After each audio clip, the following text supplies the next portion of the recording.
নমস্কার, আমি পল্লবী। আবারও চলে আসলাম আমাদের সুন্দরবন গ্রামের বাড়িতে। আসলে আমি এবং আমার হাজবেন্ড কর্মসূত্রে কলকাতা থাকলেও আমার হাজবেন্ডের গ্রামের বাড়ি হলো সুন্দরবন। সেখানেই তার বেড়ে ওঠা। আর এখানেই আছে আমার শাশুড়ি মা ও শ্বশুর বাড়ির অন্যান্য সদস্যসমূহ। আর গ্রামের বাড়ি আসা মানেই আমরা সেখান থেকে চলেই আসবো উত্তরডাঙ্গাতে আমার হাজবেন্ডের বেশিরভাগ শৈশবটাই কেটেছে।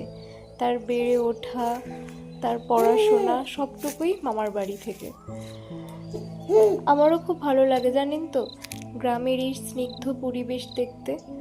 এখানে আমার মামিমায়ের হাতের সুন্দর রান্না বান্না, এছাড়াও পুকুরে বসে ছিপ ফেলে মাছ ধরা, যেগুলো আমি ছোটবেলা থেকে কখনোই পাইনি, সেটা আমি বিয়ের পর এই মামা শ্বশুর মশাইয়ের বাড়িতে এসে পেয়েছি।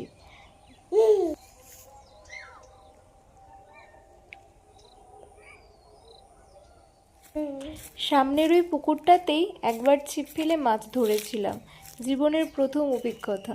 কি যে আনন্দ হয়েছিল। আর দূরে ওই যে বসে আছে আমার মেয়ে আর হাজবেন্ড।